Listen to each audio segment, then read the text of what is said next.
बहुत समय पहले जब धरती पर महान ऋषियों की तपस्या से देवता भी विचलित हो जाते थे, तब एक ऐसी रहस्यमयी घटना घटी जिसने इतिहास की दिशा ही बदल दी।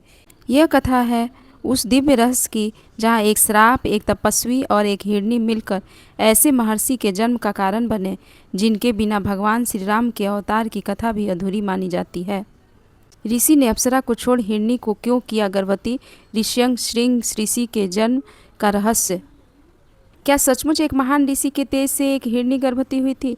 क्या इसके पीछे केवल एक संयोग था? यह स्वयं ब्रह्मा द्वारा रची गई एक दिव्य योजना थी? और कैसे उसी बालक ने आगे चलकर महाराज दशरथ को पुत्र प्राप्ति का मार्ग दिखाया? आज हम इसी रहस्यमयी पौराणिक कथा को विस्तार से जानेंगे। बहुत समय पहले घने जंगलों के बीच महर्षि विभांडक का आश्रम था। वे महर्षि कश्यप के वंश में उत्पन्न एक महान तपस्वी थे। उनका तेज इतना प्रचंड था कि देवता भी उनकी तपस्या से चिंतित रहने लगे। वर्षों तक उन्होंने अन्न, जल और सुख सुविधाओं का त्याग कर केवल भगवान का ध्यान किया। उनकी तपस्या दिन प्रतिदिन बढ़ती गई। जंगल के हिंसक पशु भी उनके आश्रम के पास शांत होकर बैठ जाते। पंछियों का कलरव मानो उनके मंत्रों का संगीत बन जाता। दूर दूर से ऋषि मुनि उनके दर्शन करने आते, लेकिन विभांडक किसी से अधिक बात नहीं करते। उनका एक ही लक्ष्य था, परम ज्ञान की प्राप्ति। उधर स्वर्ग लोक में इंद्र का सिंहासन डोलने लगा। देवताओं ने कहा, यदि महर्षि की तपस्या इसी प्रकार बढ़ती रही तो उनका तेज तीनों लोकों में अद्वितीय हो जाएगा। इंद्र ने सभा बुलाई, अनेक उपायों पर विचार हुआ। अंत में निर्णय लिया गया कि स्वर्ग की एक सुंदर अप्सरा महर्षि के आश्रम जाएगी और किसी प्रकार उनका ध्यान भंग करने का प्रयास करेंगी। अप्सरा पृथ्वी पर उतरी, चारों ओर दिव्य सुगंध फैल गई। वन के फूल खिल उठे, मंद पवन बहने लगे। उसने मधुर संगीत गाया और नृत्य करना आरंभ किया। महर्षि ने कुछ क्षण के लिए अपनी आंखें खोली। उनके मन में एक पल का कंपन अवश्य हुआ, लेकिन अगले ही क्षण उन्होंने अपनी दृष्टि नीचे कर ली और भगवान का स्मरण करने लगे। उसी समय ईश्वर की एक अद्भुत लीला प्रकट हुई। महर्षि के दिव्य तेज का एक अंश निकट बह रही निर्मल जलधारा में प्रवाहित हो गया। यह कोई साधारण घटना नहीं थी, बल्कि पहले से निश्चित एक दिव्य योजना का भाग थी। कुछ ही देर के बाद एक हिरणी वहां जल पीने आई, किंतु वह साधारण हिरणी नहीं थी।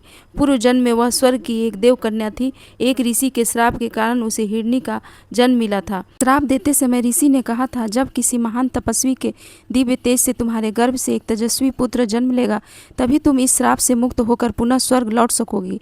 समय पूरा हो चुका था। जैसे ही हिरणी ने उस जल का पान किया, भगवान की इच्छा से उसके गर्भ में दिव्य जीवन का संचार हुआ।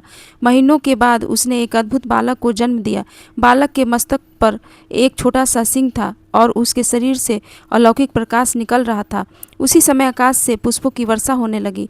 देवताओं ने घोषणा की, यह बालक भविष्य में महान तपस्वी बनेगा और धर्म की स्थापना में महत्वपूर्ण भूमिका निभाएगा। श्राप समाप्त होते ही वह हिरणी अपने वास्तविक दिव्य स्वरूप में प्रकट हुई।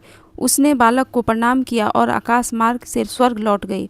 कुछ समय बाद महर्षि विभांडक वहां पहुंचे। उन्होंने तेजस्वी बालक को देखा तो ध्यान लगाया। योग बल से उन्हें पूरी घटना का ज्ञान हो गया। उन्होंने प्रेम पूर्वक बालक को अपनी गोद में उठा लिया और कहा, आज से तुम मेरे पुत्र हो। तुम्हारा नाम होगा ऋष्यंग श्रृंग। ऋष्यंग श्रृंग का पालन पोषण वन में हुआ। उन्होंने कभी नगर नहीं देखा, कभी राजमहल नहीं देखा, यहाँ तक कि उन्होंने अपने पिता के अतिरिक्त किसी अन्य मनुष्य को भी नहीं देखा।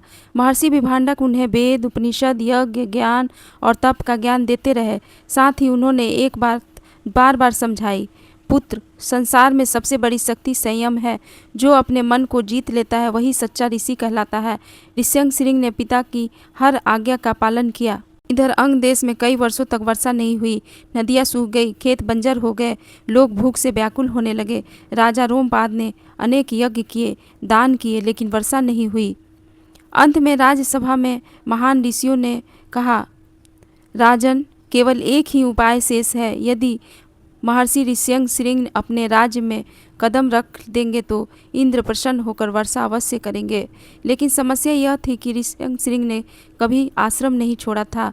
राजा ने बुद्धिमानी से योजना बनाई। कुछ कलाकारों, सेविकाओं और तपस्वियों का वेश देकर वन में भेजा गया। उन्होंने मधुर व्यवहार से ऋष्यंग श्रृंग का विश्वास जीता और उन्हें अंग देश चल नियंत्रण दिया। पिता की अनुपस्थिति में पहली बार ऋष्यंग श्रृंग आश्रम से बाहर निकले। जैसे ही उनके चरण अंग देश की सीमा में पड़े, काले बादल घिर आए, तेज गर्जना हुई और वर्षों से सूखी धरती पर मूसलाधार वर्षा होने लगी। पूरा राज्य आनंद से झूम उठा। लोगों ने ऋष्यंक सिंह का भव्य स्वागत किया। राजा रोमपाद ने अपनी दत्तक पुत्री शांता का विवाह ऋष्यंक सिंह से कर दिया। कुछ वर्षों बाद अयोध्या के महाराज दशरथ को संतान न होने का दुख सताने लगा। महर्षि वशिष्ठ ने कहा, यदि ऋष्यंक सिंह पुत्र कामष्टि यज्ञ संपन्न करे तो आपको अवश्य संतान प्राप्त होगी। ऋष्यंक सिंह अयोध्या पहुंचे। विधि विधान से यज्ञ हुआ। अग्निदेव प्रकट हुए। दिव्य खीर से भरा पात्र महाराज दशरथ को सौंपा। उस प्रसाद को तीनों रानियों में बांटा गया। समय आने पर भगवान श्री राम, भरत, लक्ष्मण और शत्रुघ्न का जन्म हुआ। इस प्रकार जिस दिव्य योजना की शुरुआत एक श्राप, एक तपस्वी और एक हिरणी से हुई थी, वही आगे चलकर भगवान श्री राम के अवतार का कारण बनी। यही कारण है कि ऋष्यंक सिंह का नाम भारतीय पौराणिक परंपरा में अत्यंत सम्मान के साथ लिया जाता है। यज्ञ की पूर्णाहुति के बाद महाराज दशरथ ने ऋष्यंक सिंह और माता शांता का भव्य सम्मान किया।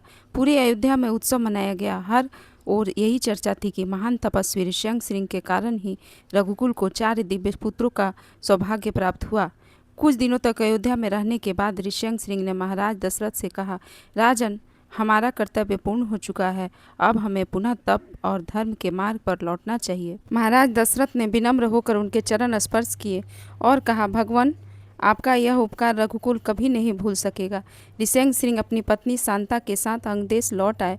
वहाँ उन्होंने अनेक यज्ञ संपन्न कराए और धर्म का प्रचार किया। दूर दूर से राजा और ऋषि उनके पास आकर धर्म, नीति और यज्ञ विधि का ज्ञान प्राप्त करने लगे। कहा जाता है कि जहाँ जहाँ ऋष्यंक सिंह के चरण पड़ते थे, वहाँ सुख, समृद्धि और समय पर वर्षा होती थी। लोग उन्हें वर्षा और समृद्धि का आशीर्वाद देने वाले महान ऋषि मानने लगे। एक बार अनेक शिष्यों ने उनसे पूछा, गुरुदेव, आपकी सबसे बड़ी शक्ति क्या है? ऋष्यंक सिंह मुस्कुराते हुए बोले, तपस्या से भी बड़ी शक्ति है मन पर विजय। जिसने अपने मन को जीत लिया, उसके लिए संसार की कोई भी कठिनाई बड़ी नहीं रहती। उन्होंने आगे कहा, मनुष्य को कभी अपने ज्ञान, तप या शक्ति का अहंकार नहीं करना चाहिए। अहंकार सबसे बड़े तप को भी नष्ट कर देता है। उनकी यह शिक्षा पीढ़ियों तक सुनाई जाती रही।